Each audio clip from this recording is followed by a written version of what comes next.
ఈ కథ బెంగళూరు జరిగింది. అయితే ఈ కథ దేని గురించి అంటే ఒక తండ్రి కొడుకుల గురించి. కొంతమందికి దయ్యాలు భూతాలు అంటే పెద్దగా నమ్మకం ఉండదు, కానీ అది నమ్మాల్సి వస్తుంది. అదేంటంటే సిచ్యువేషన్ తగ్గట్టి మనం కూడా రియాక్ట్ అవ్వాల్సి ఉంటుంది. ఈరోజు మనం తెలుసుకునే కథ కూడా చాలా భయంకరమైన కథ. ఇక ఆ కథలోకి వెళ్ళిపోదాం. రోహిత్ అప్పుడే కాలేజీలే ఇంటికి వస్తాడు. అయితే తను వచ్చేసరికి తన తండ్రి తన కోసమే డైనింగ్ టేబుల్ మీద వెయిటింగ్ చేస్తుంటాడు తినకుండా. రా రోహిత్, వచ్చి తిందాం దా ఇద్దరం కలిసి అంటే రోహిత్ మాత్రం లేదు, నేను బయట తినేసా, నాకు నువ్వు వండిన ఫుడ్ నాకు అవసరం లేదని చిరాగ్గా తన రూమ్లోకి వెళ్ళిపోతాడు. అసలు మ్యాటర్ ఏంటంటే రోహిత్కి అమ్మ లేదు, తన చిన్నప్పుడే చనిపోతుంది. అప్పటి నుంచి తండ్రే తనని కష్టపడి పెంచుతూనే ఉంటాడు. కానీ దాని వాల్యూ రోహిత్కి అసలు తెలియదు. తల్లి లేని కొడుకు అని చెప్పేసి తన తండ్రి చాలా గారాబంగా పెంచుతాడు. అది తప్పని తనకు చాలా లేటుగా తెలుస్తుంది. రోహిత్కి ఫ్రెండ్స్ సర్కిల్ పెరగడం వల్ల తనకి బ్యాడ్ హ్యాబిట్స్ కూడా చాలా పెరిగిపోతాయి. తన తండ్రి కూడా చాలాసార్లు చెప్తాడు అది తప్పు అని, కానీ తనకేం అర్థం కాదు. తన ఫ్రెండ్స్ ఏం చెప్తే అది చేసుకుంటూ వెళ్ళేవాడు. అలా అని చెప్పేసి ఇక తన తండ్రిని కూడా లెక్క చేసేవాడు కాదు. ప్రతిదానికి తండ్రి మీద కోప్పడేవాడు. తండ్రి ఏం చెప్పినా కూడా అసలు వినేవాడు కాదు. అల్లరి చిల్లరగా తిరుగుతూనే ఉండేవాడు. ఇలా తయారవుతున్న తన కొడుకుని చూసి ఆ తండ్రి చాలా బాధపడేవాడు. కానీ ఎంత చెప్పినా కూడా వినకపోవడంతో ఆ బాధలోనే అలానే ఉండిపోయేవాడు. అయితే ఒకరోజు రోహిత్ ఇలా అన్నాడు, నాన్న నువ్వు ఇలా ఉంటే కష్టం రా, నువ్వు లైఫ్లో సెటిల్ అవ్వాలి, నువ్వు ఏదైనా జాబ్ తెచ్చుకోవాలి కదా, మంచి చదువుకోవాలి కదా అని క్లాస్ విక్తాడు. కానీ రోహిత్ మాత్రం తన తండ్రి చెప్పేది అసలు ఏం ఎక్కదు. పైగా తన తండ్రిపైనే సీరియస్ అవుతాడు.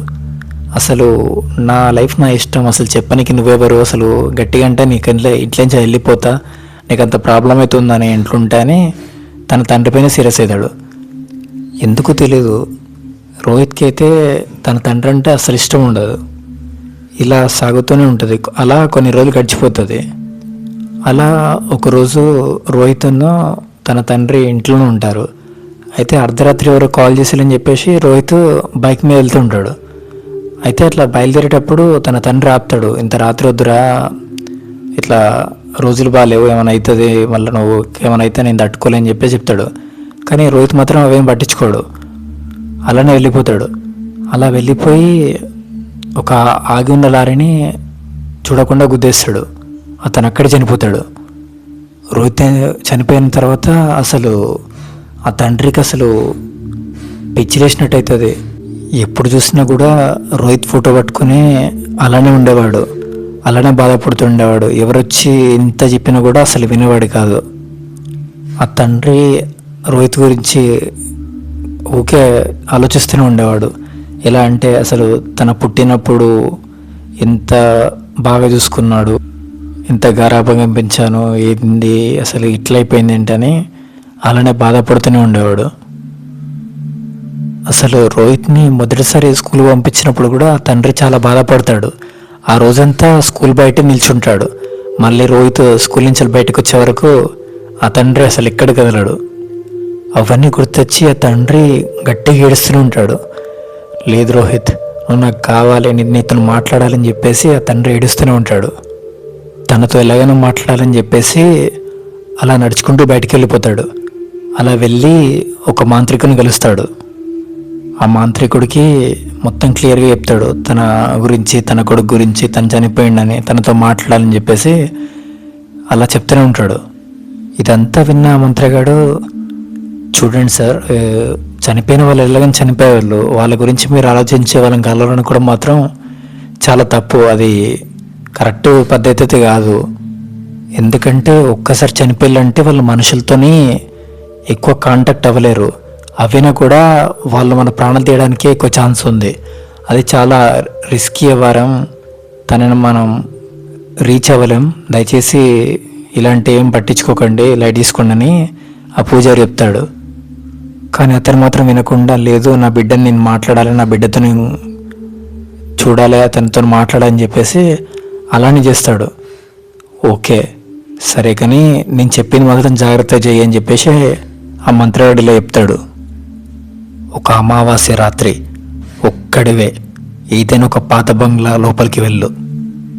అలా బంగ్లా లోపలికి వెళ్ళిన తర్వాత నీకు అర్థమవుతుంది నీ వెంట ఎవరు వస్తున్నారని.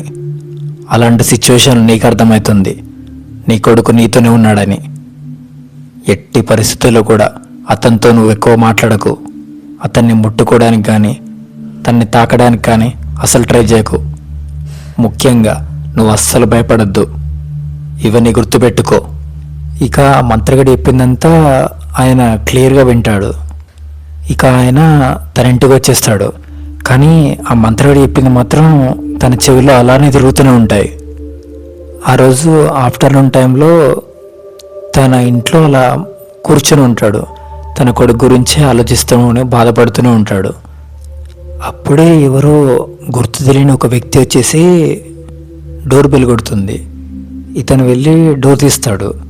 అయితే అక్కడ ఒక వేరే పర్సన్ ఉంటాడు.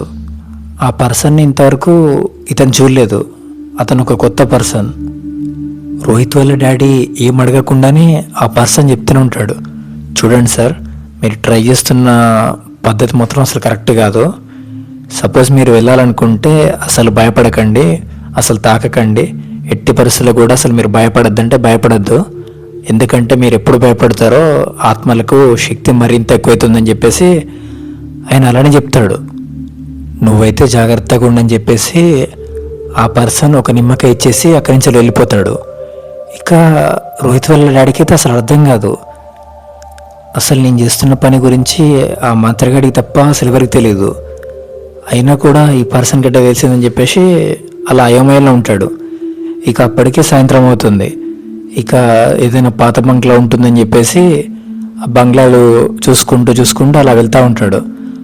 అయితే అలా వెళ్తున్నప్పుడు అడవిలో ఒక పాత బంగ్లా ఉంటుంది. అది చాలా సంవత్సరాల నుంచి మూతపడిపోయిన బంగ్లా. అప్పటికే రాత్రి 6:30-7 అవుతుంది టైము. ఇక ఆ బంగ్లా లోపలికి ఎంటర్ అవుతాడు. ఎప్పుడైతే లోపలికి వెళ్తున్నాడో తన వెనక్కి ఎవరు వస్తున్నట్టు తనకు అనిపిస్తుంది. వెనక్కి తిరిగి చూస్తే అక్కడ ఎవరు ఉండరు. కొద్దిగా భయమైనట్టు అనిపిస్తుంది. కానీ భయపడద్దు అన్న మాట అయితే గుర్తొచ్చి భయపడకుండా ఉండడానికి ట్రై చేస్తాడు. చుట్టూ అడవి. అతనికి తెలియకుండానే తన కాళ్ళు చేతులు వణుకుతూనే ఉంటాయి. కానీ తన కొడుకు మీద ఉన్న ప్రేమతోని దాన్ని కంట్రోల్ చేసుకొని ఇంకా లోపలికి వెళ్తాడు. అలా కొన్నిసార్లు పిలుస్తాడు, నాన్న రోహిత్, రోహిత్, రోహిత్ అని పిలుస్తాడు. కానీ ఇంతసేపటికి ఎలాంటి రెస్పాన్స్ రాదు. ఇక అలా పిలుస్తున్న తన తండ్రికి దూరంగా డాడీ అన్న శబ్దం వినిపిస్తుంది. ఒక్కసారిగా తను ఏడుస్తూ చుట్టూ చూస్తాడు. నాన్న రోహిత్ అని చుట్టూ చూస్తాడు. అయితే అప్పటికే బాధలో ఉన్న రోహిత్ వాళ్ళ డాడీకి తన కొడుకు గొంతు వినిపించేసరికి కొంచెం హాయిగా అనిపిస్తుంది, కొంచెం ఆనందంగా కూడా ఉంటుంది. అలా భయంతోనే బాధతోనే ఇంకొక ఫ్లోర్ పైకి నడుచుకుంటూ వెళ్తుంది. తన కొడుకు మీద ఉన్న ప్రేమతోని అసలు తనకి ఏమవుతుందో కూడా పట్టించుకోదు. తనొక భ్రమలో ఉండిపోతుంది. అవి అమావాస్య రోజులు కావడంతో అడివంతా చిమ్మ చీకటిగా ఉంది. అలా పై ఫ్లోర్కి వెళ్ళిన తండ్రి చాలా బాధపడతాడు. అసలు పెళ్ళైన కొన్ని రోజులకే నా భార్య చనిపోయింది, కొడుకైనా ఉన్నాడని చెప్పేసి ఆనందపడేలోపు వాడు కూడా మొత్తం చెడు వ్యసనాలకు అలవాటు పడిపోయి వాడు కూడా చనిపోయాడు, నా బతికేంది ఇట్లా తయారని చెప్పేసి ఆ తండ్రి బాధపడుతూనే ఉంటాడు. దూరంగా నక్కల ఏడుపులు వినిపిస్తూనే ఉంటాయి. గుట్ల గూపల అరుపులు ఇక చెవులల్లో మోగినట్టు అనిపిస్తుంది. అయితే అప్పుడే తనకు దూరంగా ఒక విచిత్రమైన ఆకారం కనిపిస్తుంది. తెల్లటి ఆకారంలో ఏదో గాల్లో తేలుతూ తన వైపు వస్తుంది. అది దగ్గరికి వచ్చే కొద్దీ అర్థం కాదు అది ఎవరో కాదు, తన కొడుకు రోహిత్ అని. తాను వచ్చి ఒక 10 అడుగుల దూరంలో ఆగిపోతాడు. తను చూస్తానికైతే మునుపటిలా లేడు, మొత్తం రక్తం ముద్దలా ఉండి చాలా భయంకరంగా ఉన్నాడు. తను ఇప్పుడు మనిషి కాదు, ఒక దయ్యం. ఆ దయ్యంలో ఉన్న రోహిత్ అటు ఇటు కదులుతూ ఉంటాడు. ఆ ఆకారాన్ని చూసిన రోహిత్ వాళ్ళ డాడీకి చాలా భయం అవుతుంది. అలా భయంతోనే రోహిత్ కాళ్ళ వైపు చూస్తాడు. అక్కడ కాళ్ళు ఏముండవు. ఆ దృశ్యాన్ని చూసేసరికి ఇంకా భయం ఎక్కువవుతుంది. ఆ భయాన్ని గమనించిన రోహిత్కి అయితే ఇక గట్టి గట్టిగా నవ్వుతుంటాడు.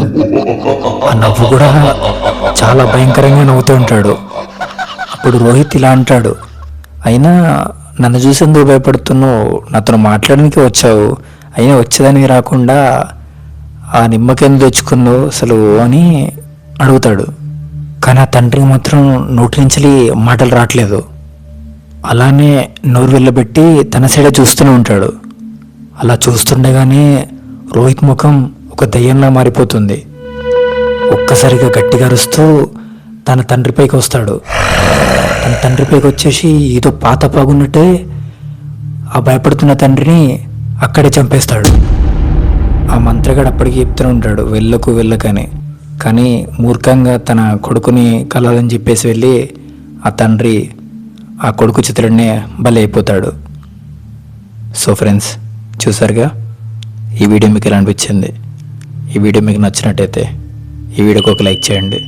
ఇలాంటి మరిన్ని వీడియోస్ కోసం మన ఛానల్ సబ్స్క్రైబ్ చేసుకోండి. ఇలాంటి సంఘటనలు మీ జీవితంలో ఎప్పుడైనా జరిగి ఉంటే కింద ఉన్న నెంబర్కి వాట్సాప్లో మెసేజ్ చేయండి. తిరిగి తర్వాత వీడియోలు కలుద్దాం. Thank you. జై హింద్.